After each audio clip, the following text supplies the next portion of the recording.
우리 하나님의 말씀 하박국 2장 5절 말씀 보시겠습니다.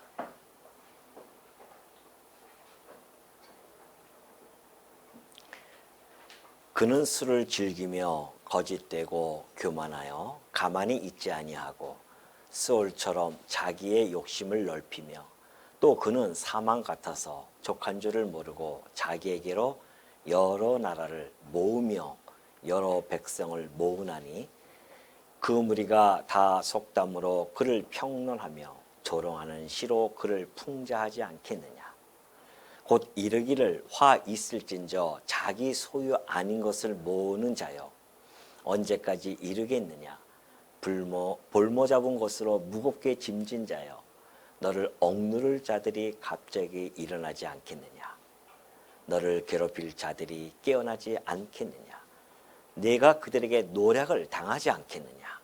내가 여러 나라를 노략하였으므로 그 모든 민족의 남은 자가 너를 노략하리니 이는 내가 사람의 피를 흘렸으며 또 땅과 성읍과 그 안의 모든 주민에게 강포를 행하였음이니라.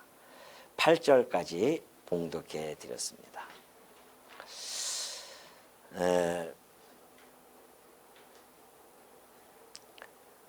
이 세상에 살아가는 많은 사람들이요, 신 존재에 대해서 매우 의구심을 갖고 있습니다. 그 이유는 아니, 신이 있다고 한다면 왜 이렇게 이 땅에 기근과 질병과 테러와 전쟁이 끊이지 않느냐 말이죠. 뿐만이 아니라 불의한 자들이 이 땅에서는 더욱 잘 되는 것 같고 올바르게 살고자 하는 자들은 점점 안 되는 그런 모습들이 이 땅에는 너무나 많이 나타나기 때문에 정말 신이 있다고 한다면 무능하거나 아니면 방관하는 그러한 신일 것이다 라고 그렇게 치부해 버립니다. 그렇기 때문에 많은 사람들은 그 신의 존재를 믿지 않고 살아가죠. 그런가 하면 좀 생각이 있는 사람들은 그 안에서도 어떻게 해서든지 답을 찾고자 수많은 철인들을 쫓아갑니다. 그러나 그 철인들마저도 잘 모르죠. 답을 내놓고 가지 못했기 때문에 수많은 사람들이 또 역시 여전히 지금도 테스형을 부르고 있는 거죠. 테스형, 세상이 도대체 왜 이럽니까? 그러나 하나님의 자녀들에게는요, 하나님께서 그 이유에 대한 것들을 충분히 말씀을 통해서 보여주셨다는 겁니다. 오늘 우리가 살펴보고 있는 이 하박국 역시 그러한 하나님의 올바른 답이 이 하박국 선지자를 통해서 선포되어지고 있고, 오늘 이 시대에 우리는 하박국을 통하여서 하나님의 기쁘신 뜻을 살펴보고 있는 중입니다. 하박국 선지자의 질문이 바로 아까 제가 말씀드렸던 그런 질문이었거든요. 이때에 하나님께서 드디어 응답을 해주고 계시는 겁니다. 의로우신 하나님께서는 반드시 이 땅의 불의를 심판하신다는 겁니다. 그러면서 하시는 말씀이 혹 더딜지라도 기다리라는 겁니다. 그럴 수밖에 없죠. 하나님은 공의로우신 분이신데 그 공의를 이 땅에 실현시키지 않으신다고 한다면 우리가 하나님을 어떻게 믿을 수 있겠습니까? 그래서 하나님께서는 반드시 이 땅에 불의를 심판해 가신다는 것을 지금 하박국에게 증거해 주고 있는 겁니다. 이것이 바로 하박국 2장 5절부터 또 계속해서 나타나고 있죠. 5절부터 20절까지는요. 하나님께서 심판 도구로 세워졌던 그 바벨론의 잘못된 죄악들을 5가지를 세부적으로 나누어서 지적해 가고 계십니다. 그리고 그것 때문에 심판을 받을 것이라고 하는 것이죠. 우리는 이제 하박국 선지자를 통해서 보여주시는 그 바벨론 나라라고 하는 것을 살펴보고 있지만은 이것은 이 세상 모든 섭리에 가시는 하나님의 그 원리에 다 포함되어 있기 때문에 우리가 이것은 이제 원리니까 이걸 바라보면은 세상이 하나님께서 어떻게 섭리에 가시는지를 충분히 알 수 있을 것입니다. 우린 그걸 알고 싶어서 지금 이걸 살펴보고 있는 중이죠. 자, 5가지 세부적인 범죄가 지적을 하고 계시는데 첫 번째 오늘 5절부터 8절까지가 바벨론의 그 탐욕에 대한 범죄를 지적하시면서 심판을 선포해 가십니다. 그 5가지 죄를 지적하시는데 첫 번째 이제 탐욕이에요.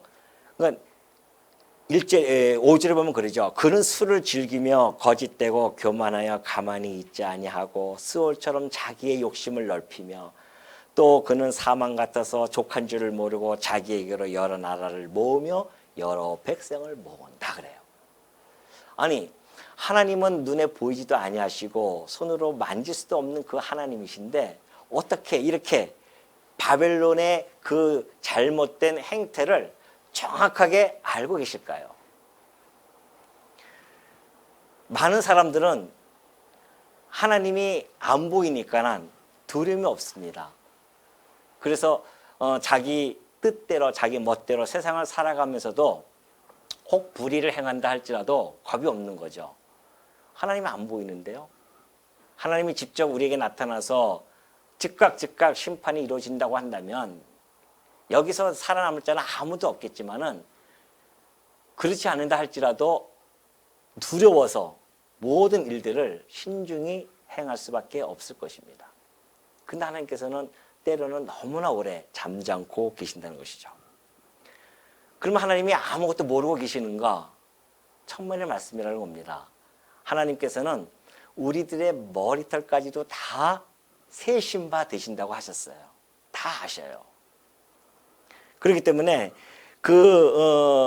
그들의 하나님께서는 선인과 악인을 늘 감찰하고 계신다고 합니다.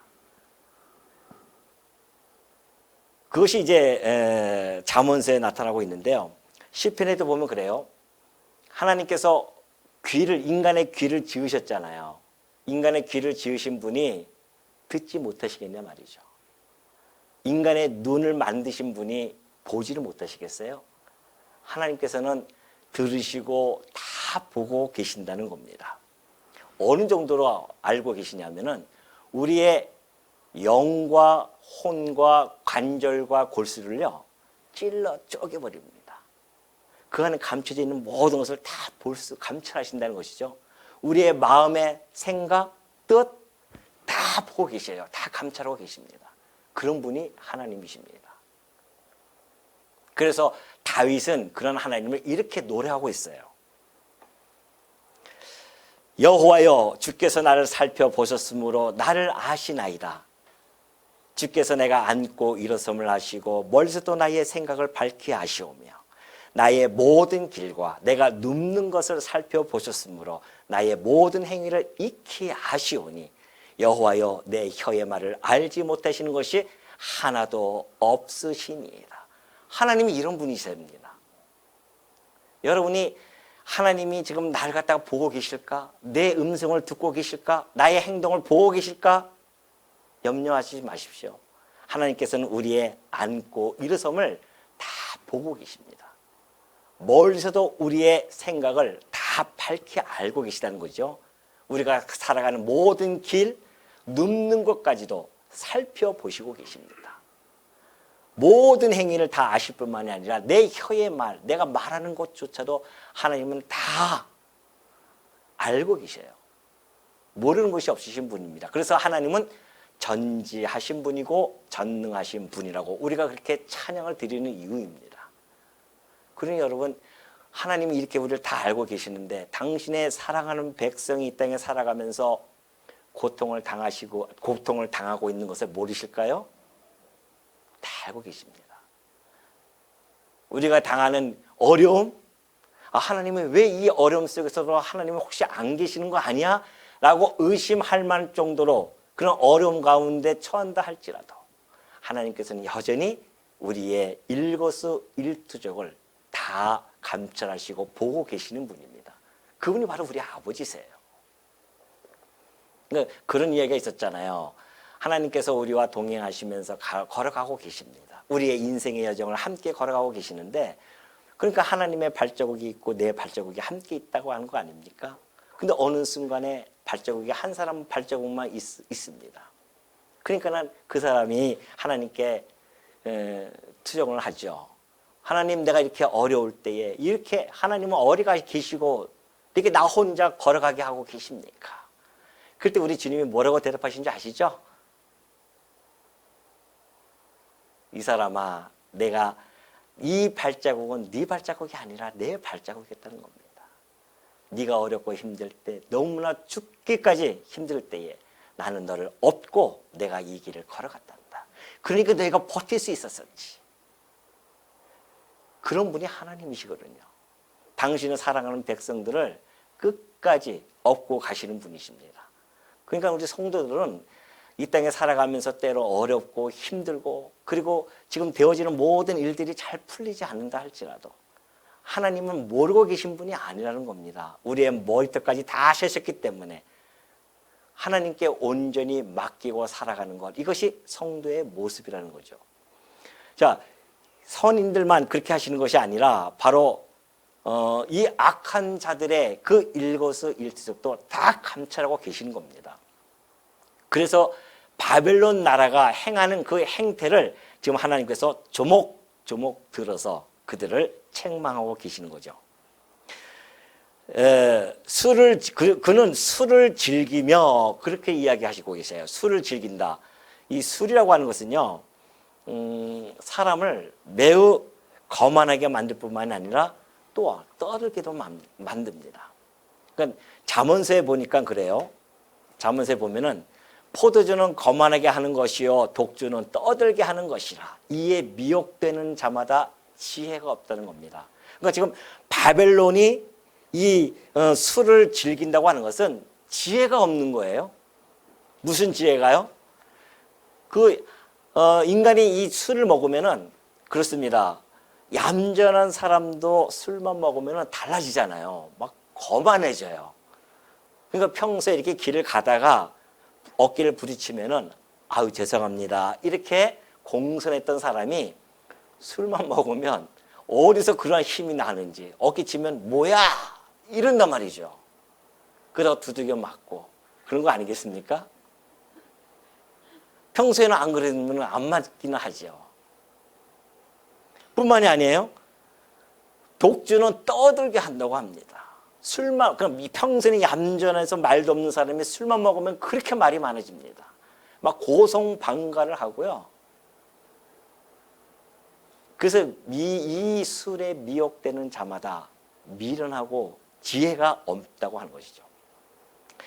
지금 하나님께서 이 바벨론을 책망하시면서 술을 즐기다는 것을 그냥 이야기하는 것이 아닙니다. 왜냐하면 이 바벨론 나라는요, 이제 마지막 벨사살 왕이라고 하는 왕이 이제 나타나거든요. 그 벨사살 왕이 주변에 이제 메대의 군인들이 막 이렇게 포위해가지고 오고 있는데 그 가운데서도요, 1000명 정도의 귀인을 다 불러 모읍니다. 그리고 술잔치를 벌려요. 그리고 귀인이라든가 자기 왕후들, 빈궁들 할 거 없이 1000명이 모여서 술잔치를 벌여요. 그것도 하나님 그 성전에서 가지고 온 성전 기물에다가 술 갖다가 부어라 마셔라 하면서 막 그렇게 지내고 있죠. 그것뿐만이 아닙니다. 그 술을 먹으면서 얼마나 미련하게 되어지냐면은 금, 은, 구리, 쇠, 뭐 똑같은가요? 그다음에 돌, 나무 이런 것들을 만든 우상이 있어요. 그들은 그걸 우상을 만들 때 그걸로 만들잖아요. 세상의 광물을 가지고 만듭니다. 그리고 그 광물을 바라보면서 우리를 이렇게 정복할 수 있는 제국을 만들어 주신 우리의 신이다. 그 찬양하라는 겁니다. 그래가지고 먹고 떠들고 막 그러는 가운데 사람의 손가락이 나타났잖아요. 그리고 벽에다가 사람의 손가락에 뭘 써요? 메네 대갈 우바르신 딱 씁니다. 얼마나 사색이 되겠습니까? 그것을 해석할 자가 아무도 없었어요. 오로지 다니엘뿐이 없었습니다. 다니엘이 와서 그것을 해석해 주는데 왕의 호흡을 주장해 가시면서 왕을 세우시고 다스려 나가시면서 뿐만이 아니라 모든 일들을 작정하시는 그 하나님의 영광을 찬송하지 아니하고 저는 기식도 하지 못하고 호흡도 없는 우상을 향해서 저렇게 찬양하는 당신을 보고 하나님께서 당신의 나라의 시기가 끝났고 이제 새로운 왕이 새로운 나라에게 이 나라를 주신다고 하는 그런 뜻입니다. 그러잖아요. 그 말을 듣고 그날 밤에 사실 벨사사 왕은 죽습니다. 그리고 세워진 나라가 메대였었어요. 다리오 왕이 드디어 메대 바벨론을 점령하고 메대 다리오 왕이 등극이 되어지죠. 하나님께서 이미 그것을 바라보시면서 이 말씀을 해가고 계시는 겁니다. 그냥 뭐 쓸데없이 하시는 얘기가 아니죠. 뿐만이 아닙니다. 거짓되고 교만하여 가만히 있지 아니하고 스월처럼 자기의 욕심을 넓혀요. 그들이 가지고 있는 욕심이 있는데 그 욕심이 스월 같고 사망 같아서 족한 줄을 모릅니다. 족한 줄 몰라요. 욕심이 한번 그들이 탐심이 발동돼 가지고서는 모든 나라 자기에게로 여러 나라를 모으는데 여러 백성만 모으기 시작합니다. 이 정복욕이 얼마나 강한지 한 나라를 정복하면은 그걸 족한 것이 아닙니다. 그 옆에 있는 또 그 나라를 식민지화 시키고 끝없이 그래서 고대 근동을 다 제패해버리죠. 그것이 바로 바벨론 국가였었습니다.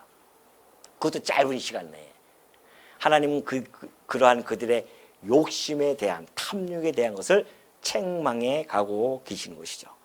이 욕심이라고 하는 것은요 그런 거죠. 지금 하나님께서 스올과 사망이라고 하는 것을 가지고서는 그 비유를 들어서 지금 설명해 주고 있습니다. 너희들의 욕심이 마치 사망과 스올 같다는 것이죠.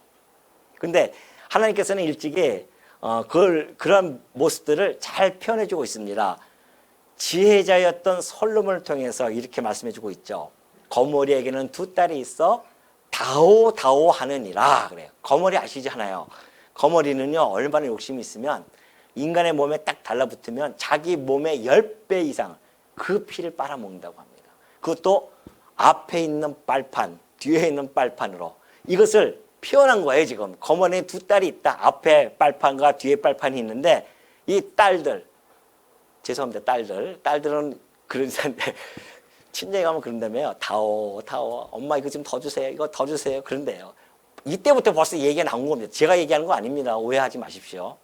두 딸이 있는데 다오 하듯이 이 거머리들이 다오 한다는 겁니다. 그러면서 하는 이야기가 족한 줄 알지 못하여 족하다 하지 아니하는 선엇이 이 세상에는 있습니다. 아무리 그들이 그것을 섭취해도 족한 줄을 모르는 것들이 있어요. 첫 번째가 스올입니다. 바로 이 바벨론이 이런 모습이죠. 스올은 지옥, 무덤, 이런 사망입니다. 아담 이후로 태어난 모든 인간들을 끝없이 삼키면서도 지금도 여전히 삼키고 있지 않습니까? 오늘도 삼킬 것이고 내일도 삼킬 것입니다. 끝이 없어요. 그들의 욕심이, 그 스올의 욕심은. 또 하나는 아이 베지 못하는 아이를 베지 못하니까 아이를 갖고 싶은 욕망. 그것을 이야기하는 거고, 물로 채울 수 없는 땅이 있어요. 비가 아무리 와도 그 땅이 다 스며듭니다. 또 불 한번 나면은 꺼지지 않습니다. 이 산을 태우면 저 산까지 넘어갑니다. 이런 것들이 그 욕심의 전형적인 모습으로 비유로 그렇게 나타나고 있는데, 그런데 그 인간의 욕심이 바로 이러한 욕심과 같다는 겁니다. 그러잖아요. 끝이 없잖아요, 우리 욕심이.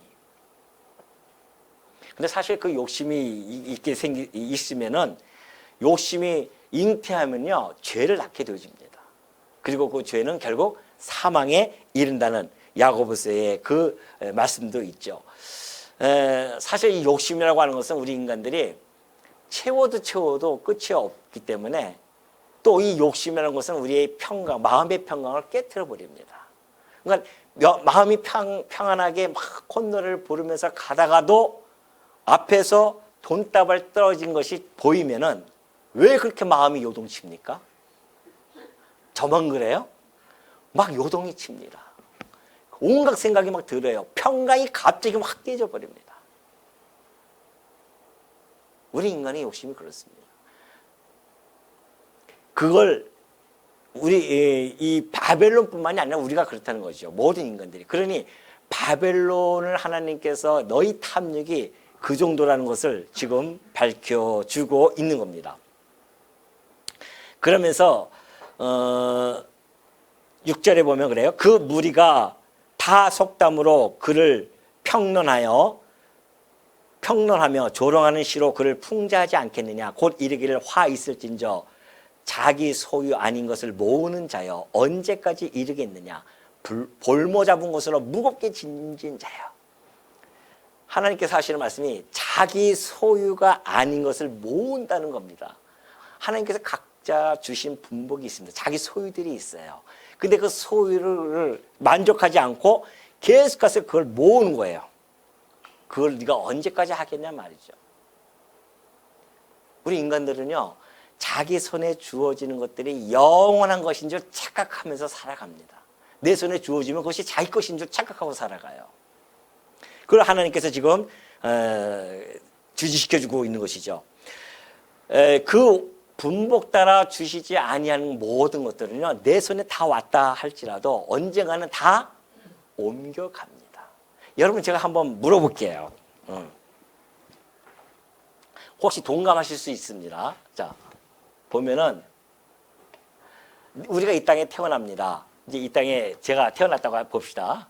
태어났어요. 그리고 죽습니다. 죽어요. 그러면 요 기간이 있습니다. 정한 때가 있죠. 그러면 이 내가 태어나서 죽을 때까지 사용되어지는 필요 경비가 있습니다. 그러죠? 이것이 정해져 있을까요? 안 정해져 있을까요? 한번 대답을 해 보십시오. 정해져 있습니까? 정해져 있어요? 진짜요? 믿습니까, 이거를? 근데 왜 걱정하세요? 바로 그거죠. 염려, 걱정하는 걸 왜 그러냐면은 세상 사람들은 이걸 몰라요. 그냥 열심히 벌기만 하면 다 내 것이고 내가 그냥 계속 죽을 때까지 쌓으면 될 줄 알고 살아갔지만은 성도는요, 그런 자들이 아닙니다. 성도는 하나님의 작정을 하는 자들이에요. 하나님께서 모든 것을 작정해 놓고 일을 시작합니다. 창조하시고 심판까지 이루어 가셔요. 아니, 우리가 이 땅에 우리가 살아가면서 사업을 계획하고 뿐만이 아니라 어떤 집에 1년의 계획을 세우고 이런 모든 것들, 그것도 우리가 다 계획을 세우지 않습니까? 이번에 우리 예산은 얼마를 세워야 되겠느냐, 뭐 얼마를 써야 된다, 한 달에 얼마, 이런 걸 다 우리도 계산하는데, 그리고 시작하는데, 항상 하나님께서는 그냥 그때 그냥 임기응변으로 이 세상을 섭리하실까요? 아니에요. 이미 이 머릿속에, 하나님의 이 머릿속에는 모든 것이 다 계획이 끝나버렸습니다. 모든 나라뿐만이 아니라 내 개인의 삶까지 내가 언제 태어나고 언제 죽을지, 누구를 만나서 어떻게 결혼을 해서 어떻게 살아갈지를 하나님께서 이미 다 계획을 해놓고 이 땅에 우리를 보내십니다. 그러면 보내실 때 그냥 보내신 줄 아십니까? 아니에요. 필요한 경비를 다 정해놓고 보내셔요. 근데 문제는 이것을 하나님께서 내게 만약에 내가 태어나서 죽을 때까지 50억, 너무 큰가요? 50억은? 한 10억에 합시다. 10억을 딱 줬어요. 그러면 100년 내가 살면은 1년에 얼마씩입니까? 1,000만 원인가요? 1,000만 원씩만 딱딱 이렇게 맨날 주면 얼마나 좋겠어요? 그럼 우리도 계산하기 참 좋잖아요. 하나님 그러지 않으세요. 어떤 때는 500원 줬다가 어떤 때는 요 시간대는 한 달에 한 뭐 200원, 아니 뭐 200만 원, 100만 원 줬다가, 그럼 나머지는 우리는 모르잖아요. 이게 필요 경비를 우리는 모른단 말입니다. 이게 문제죠. 모르니까 언제 주실지 모른단 말입니다. 그러나 하나님께서는 그 모든 것을 다 적절하게, 이때는 좀 더 많이 주실 때가 있고요, 더 적게 주실 때가 있어요. 어떻게 하든 간에 무조건 내가 죽을 때까지 필요한 경비는 딱 정해져서 내게 주어지게 되어져 있습니다. 그 이상 줘봤자 내 거 아니에요. 다 다른 사람에게 넘어가도록 되어져 있습니다. 그러니 우리 착각하면 안 됩니다. 이걸 아신다고 한다면 염려가 어딨어요. 우리가 염려할 거 없잖아요. 지금 좀 덜 받는다고 하더라도, 아이고 하나님, 당신의 자녀가 아버지 아시지 않습니까? 내가 아버지의 모든 걸 다 알고 계십니다. 내가 알고 있습니다. 아버지께서 내게 필요한 걸 다 정해놓고 이 땅에 보내신 걸 알고 있습니다. 아유, 지금은 요만큼 주셨는데 나중에는 이만큼 주시겠죠? 안 주시면 어떨 거예요, 또? 아이고, 요만큼 주셨네. 계속 요만큼 주시나 보다. 몰라요, 우리는. 그러니까 하나님께 뭐예요? 내일을 뭐 하지 마라. 염려하지 말고 누구만 믿고? 아버지만 믿고 우리는 살아가는 자들이에요, 그냥. 오늘 하루 주신 것 족한 줄 알고 살아가는 자들이 성도입니다. 그 대신 필요는 모르니까 우리가 모르잖아, 이걸. 그래서 오늘 하루 주신 것 어떻게 하나? 최선을 다해서 열심히 노동 일을 하면 그때 주신 것이 내게 주신 겁니다. 그것도 또 내 소유가 아닐 수도 있어요. 그러니까는 어느 날 갑자기 내 소유가 내 돈에서 막 통장에서 빠져나간다고 해서 실망하고 좌절하고 할 필요도 없고, 아이고, 내 거 아닌가 보다.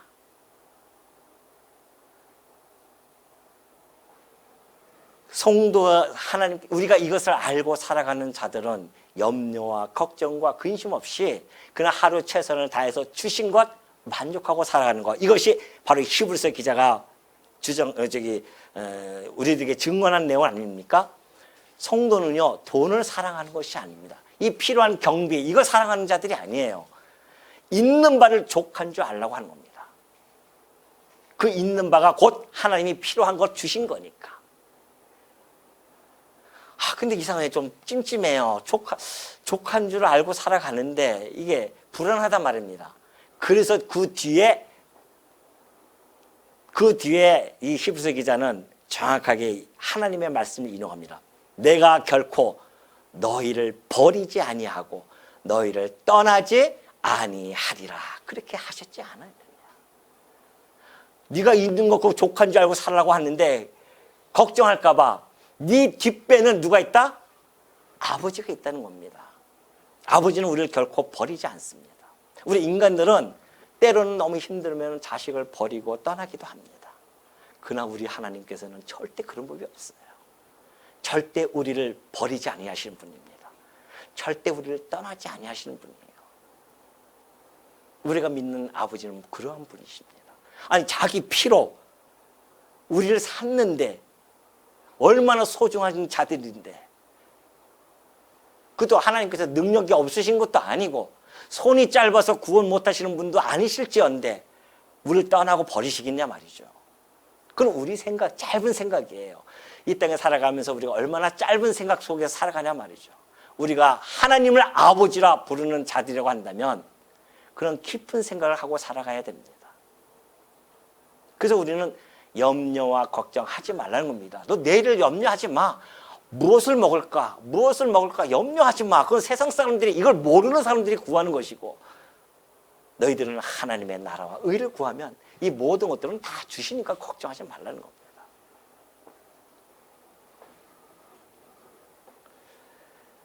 그런데 이 바벨론은 이걸 모르니까 그냥 스올처럼 사망처럼 그냥 자기가 다 자기 건지 알고 그냥 가져가기 시작합니다. 그러나 그 6절에 보면 그러죠. 언제까지 이르겠느냐? 볼모 잡은 것으로 무겁게 짐을 집니다. 오히려 그것이 자기의 짐이 돼버립니다. 많은 사람들을 자기네 포로로 끌고 가요. 그리고 그들의 나라에 있는 그 보물들을 다 가지고 갑니다. 근데 그것이 내 것이 아니라는 사실을 깨닫는 데는요, 채 1세기를 넘기지 않아요. 볼까요? 자, 에스라서에 있는 말씀입니다. 고레스 왕은 이제 메대의 왕이 다리오가 벨사살 왕을 점령하고서는 바빌론이 망하죠. 그리고 메대가 곧바로 쓰고 그 다리오 왕의 사위가 고레스입니다. 페르시아의 왕이에요. 그래서 곧바로 메대 파사 이렇게 함께 이야기하는 거죠.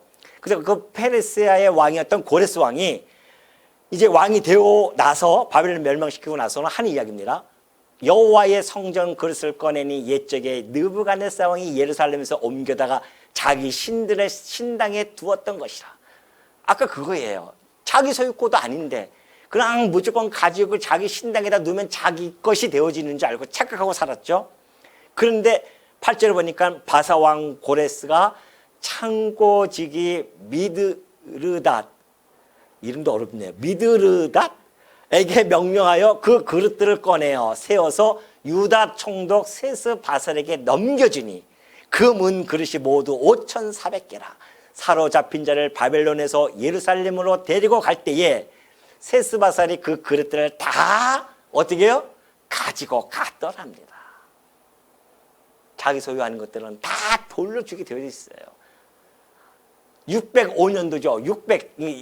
605년도에 1차 포로로 유다 백성들을 끌고 갔죠. 그리고 2차, 3차 해가지고서 마지막 586년도에 유다가 망합니다. 그때에 성전이 다 회파되어지고 성전 기물을 다 가져가면서 그들이 뭐라고 하면서 가져간지 아십니까? 뭐라고 해야 가져갔어요? 룰루랄라 하면서 가져간 거예요. 자기 건 줄 알고. 근데 539년에 미처 50년도 안 돼서 그 백성들을 다 돌려보내게 되어지고 그 기물들을 다시 돌려주는 이런 일이 벌어진단 말입니다. 하나님이 그걸 알고 계시잖아요. 하나님이 섭리해 가실 것인데. 그러니까 네 소유하는 것을 너희가 가지고 있느냐 말이죠.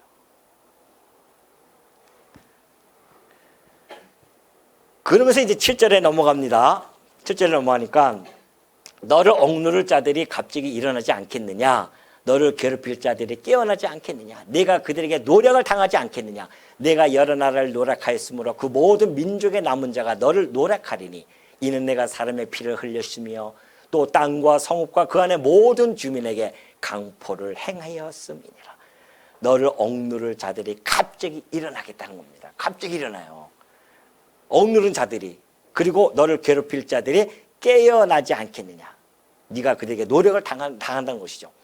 그래서 이들이 망할 것, 그래서 새로운 나라가 세워질 것은 이미 하박국 선지자에게만 하나님께서 말씀하신 것이 아니라 예레미야 선지자, 이사야 선지자, 당대에 있었던, 당대의 선지자는 예레미야죠. 그리고 이사야 선지자는 바로 그 전의 선지자입니다. 그들에게 하나님께서 정확하게 바벨론이 어떻게 망할 것인지를 밝혀준 바가 있습니다.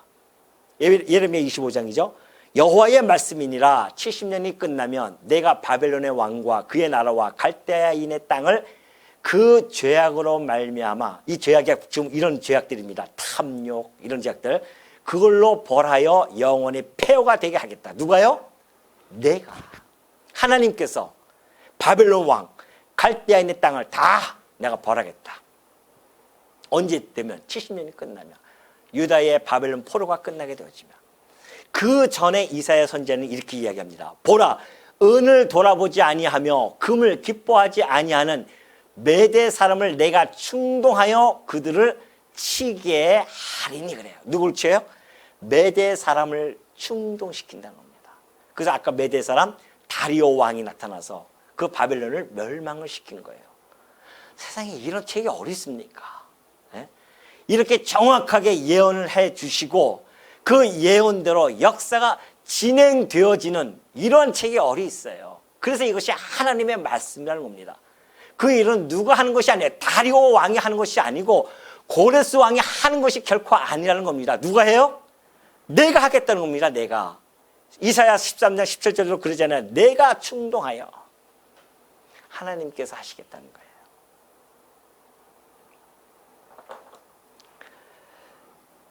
그러면서 8절에 보면은 내가 여러 나라를 노략하였기 때문에 그 남은 자가 너를 노략할 것이다.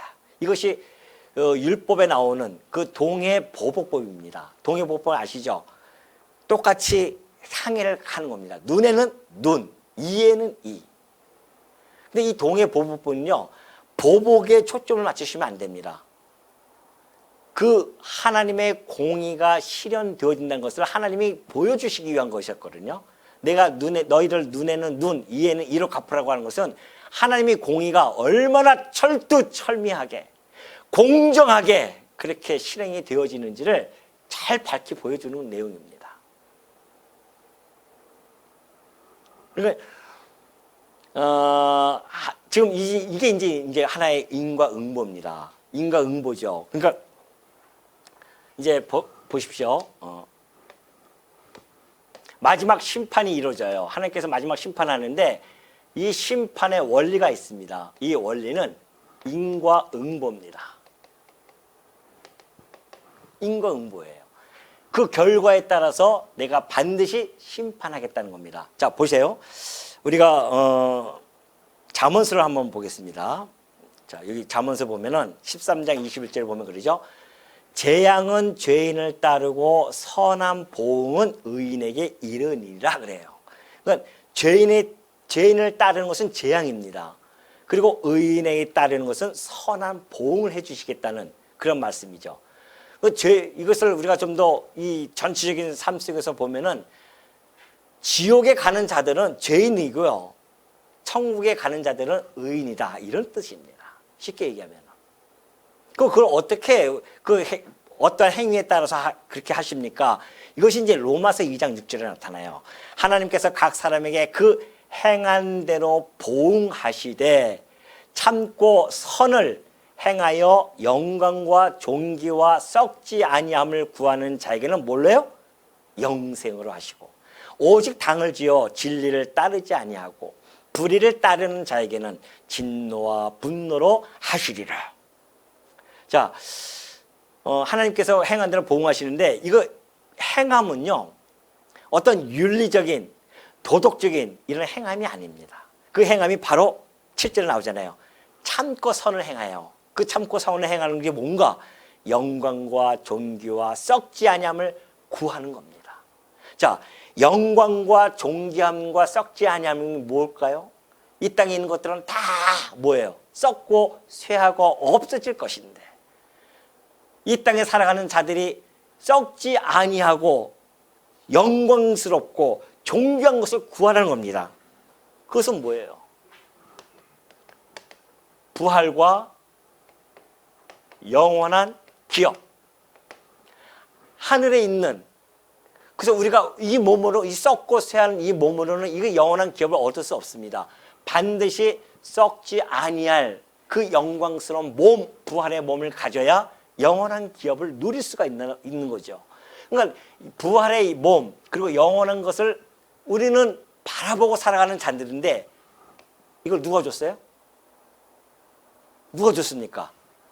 우리 주 예수 그리스도를 통하여 이것이 주어지는 거란 말입니다. 그러니 영생을 얻는 자들은 예수 그리스도를 믿고 그분이 약속한 이 부활과 영원한 기업을 어떻게 해요? 간구하면서 이 땅에서 참고 살아가는 자들, 이것이 참고 선을 행하는 자들이에요. 그런 자들은 하나님께서 뭐예요? 영원한 생명으로 보응해 주시는 겁니다. 그러나 오직 당을 지어 진리를 따르지 아니합니다. 진리가 뭐예요? 우리 주 예수 그리스도 아닙니까? 내가 곧 길이요 진리요 생명이라고 하셨습니다. 그분을 따르지 아니해요. 그리고 불의를 따른단 말입니다. 불의의 대명사는 뭡니까? 사단이에요, 사단. 거짓의 아비였던 그 사단을 따르는 자들, 그런 자들은 진노와 분노로 하시겠다는 겁니다. 정확하죠? 그러니 여러분, 반드시 이 심판의 원리는 인과응보입니다. 근데 문제는 이 과정 속에서 이 인과응보가 즉각 나타나지 않는다는 겁니다. 그러므로 이 인과응보는요, 최종 심판의 원리로서 사용이 되어지지 이 땅에서는 보편적인 원칙으로 사용되어지지 않습니다. 그래서 여기서 딜레마가 형성이 되어지는 거예요. 하나님 왜 인과응보에 하나님이 왜 이렇게 안 하십니까? 즉각 이렇게 왜 보응을 안 해주십니까? 그럴 때 많잖아요. 아니 그렇게 악한 일을 한 자들도 잘 먹고 잘 살고 그리고 끝까지 향수 누리다 죽잖아요. 그러니까 그게 보편적 원칙으로 나타나지는 않는단 말입니다. 그러니까 아까 그 많은 사람들이 질문이 그거예요. 당신이 신이 있다고 한다면 왜 이런 일들이 벌어집니까? 그러나 우리 지난 시간에 살펴보았듯이 하나님의 이 시계법으로 우리는 바라봐야 됩니다. 하늘의 시계법은 하루가 천년 같고 천년이 하루와 같다는 것이죠. 그래서 우리는 이 심판의 이 원리가 최종적으로 이 하나님의 응과 응보에 의해서 이루어지는데 하나님께서는 반드시 곧 그렇게 표현해 주시죠. 곧 이들을 갖다가 내가 다 심판해 갈 것이다. 근데 우리는 그 시간이 너무 기다려져요. 너무 길단 말입니다. 그래서 지난번에 말씀드린 겁니다. 겨우 70년, 80년, 90년, 100년 사는 이 어간에서 해결을 보려고 하지 말라는 겁니다. 성도는 하늘의 시계법으로 살아야 되지 지상의 시계법으로 살아가는 것이 아니라는 겁니다. 아니, 이 세상이 무슨 세상이에요? 성경에 의하면 밤의 한 경점과도 같은 세상입니다. 이 영원한 것을 바라봤을 때는 이 세상, 창조부터 마지막 심판 때까지 이 세상은요, 밤의 한 경점이에요. 그런데 밤의 한 경점에서 겨우 우리 100년 어간 사는 우리의 삶이 이건 뭐예요, 그러면? 밤의 경점입니까? 셀 수가 없어서 그냥 이거 다 그냥 밤의 한 경점이에요. 잠시 찰나와 같은 세상입니다. 여기서 모든 걸 다 해결하면 안 돼요. 하나님의 심판은 반드시 곧 온단 말입니다. 그러니 우리가 이 땅에 살아가면서 불의한 자들을 막 잘 되는 거 보고서는 막 그냥 불평을 하고 부러워한다? 성도의 모습이 아닙니다. 그것을 바로 시편 기자가 이렇게 노래를 하고 있는 겁니다. 악을 행하는 자들 때문에 불평하지 말라. 이 땅에 살아가면서 악을 행하는 자들 때문에 불평하지도 말고 불의를 행하는 자들을 시기하지도 말라는 겁니다. 그들은 풀과 같이 속히 배임을 당할 것이며 푸른 채소같이 쇠잔할 것이기 때문에 그들은 곧 심판이 곧 다가옵니다. 성도는 이걸 바라보고 살아가는 자들이에요. 그러니까는 이 땅에 살아가면서 왜 세상이 이렇습니까? 하나님, 이거는 세상 하나님을 모르는 자들이 하는 그런 몸부림이고, 성도는 느긋하게 바라보는 자들입니다. 세상을 바라보면서 한번 웃고 마는 거죠. 불의한 자들이 아무리 상한다 한들 곧 하나님께서는 풀과 같이 배울 것인데, 이걸 바라보고 살아가는 자들이 성도예요. 그것뿐만이 아니에요. 이 심판의 원리가 이 인과응보가 이 심판의 원리지만은, 그러나 성도는 한 걸음 더 나아가서 여기까지 나가야 됩니다. 이 작정, 이것이 바로 궁극의 원리예요. 하나님의 궁극의 원리는 뭔가? 작정입니다. 이 인과응보로 갚으시는 하나님이, 이 인과응보의 모든 사건은 하나님의 영원한 작정 안에 다 포함되어 있습니다. 이것이 신비입니다. 야, 이게 하나님이 하시는 일이구나. 우리는 결과에 따라서, 원인에 따라서 결과가 주어지는데, 근데 이 모든 것들이 다 하나님의 작정 섭리에 있다. 이것이 궁극의 원리입니다. 그러니까 이 심판의 원리는 궁극의 원리에 종속되어진 원리입니다. 그러니까 하나님을 갖다 우리는 이 인과응보의 하나님으로만 보면 안 되고, 이건 과정 속에서 나타나는 것이고요. 궁극적으로 하나님은 주권의 하나님으로서 이 모든 일을 섭리해 가신다는 겁니다. 그러니 이 바벨론의 이 멸망, 하나님의 인과응보에 의해서 반드시 내가 심판할 것이다. 지난번에 말씀드렸듯이 우리는 여기서 끝나면 안 된다는 걸 말씀드렸죠. 이것은 이 바벨론의 심판은 곧 하나님께서 당신의 사단을 갖다가 멸하실 것에 대한 예표로서 그리고 모형적으로 보여주신 겁니다. 바벨론도요, 이 인과응보에 이루어지지만 아까 얘기했듯이 궁극의 원리에 따르면 하나님이 바벨론을 들어쓰신 것은 징계의 도구로 사용되어진 겁니다. 여기 이 원리에 따르면 징계의 도구로 하나님께서 당신의 택한 백성을 징계하시려고 그 나라를 이미 세워주기로 작정이 되어졌습니다. 그래서 세워주신 거예요. 이것은 과정이에요. 그들이 탐욕을 부리고 그래서 하나님께서 그들을 멸하시는 이런 모든 과정이지, 궁극적으로는 하나님이 그들을 징계의 도구로 쓰시려고 그들을 들어 쓰셨단 말입니다. 근데 그 징계가 끝나버리면 어떻게 합니까? 몽둥이가 쓰면 몽둥이를 버리는 것이죠. 버려지는 겁니다. 그러니 여러분, 사단도 마찬가지입니다. 하나님께서 사단을 만드신 것은 이 궁극의 원리에 의해서 만들어지는데, 그것은 과정 속에서 인간의 타락과 예수 그리스도의 죽이심, 성도의 괴롭힘, 이 모든 것을 사용하시려고, 거기에 사용하시려고 사단을 갖다가 만드신 겁니다. 그래서 악한 나도 하나님께서 모든 것을 적당하게, 시음에 적당하게 만드셨는데 악인도 악한 날에 적당하게 만드신 겁니다. 다 쓰고 나면요, 용도팩입니다. 사단과 더불어서, 그리고 하나님의 성도들을 괴롭혔던 모든 자들을 다 얼로 집어넣어요? 불못에다가 집어던져버립니다. 이것이 하나님의 심판입니다. 그러니 여러분, 우리가 하나님의 그 징계의 도구로 사용되어지지 아니하고 하나님의 백성으로서 하나님의 귀한 그릇으로 쓰임을 받고 만들어졌다고 하는 것, 여기 어떻게 우리가 감사가 나오지 않을 수 있으며, 여기 어떻게 우리가 감동하지 아니할 수 있겠냐 말이죠. 감격하지 않을 수 있겠어요? 그래서 우리의 입술에서는 비록 내 입이 이 작은 입술이 하나뿐이 없지만 혹 이것이 만 개가 있다고 한다면 그 만 개 다 가지고 내가 우리 주 여호와 하나님을 날마다 찬송하리이다. 이것이 성도의 찬양 내용입니다. 오늘 여러분들 하나님의 이 놀라운 섭리 방법, 섭리의 역사를 마음속에 꼭 간직하시고 반드시 심판해 가시는 그 하나님을 우리는 경외하면서 그 하나님의 놀라운 섭리를 찬송하면서 날마다 살아가는 주의 종들이 되어지시기를 당부드립니다.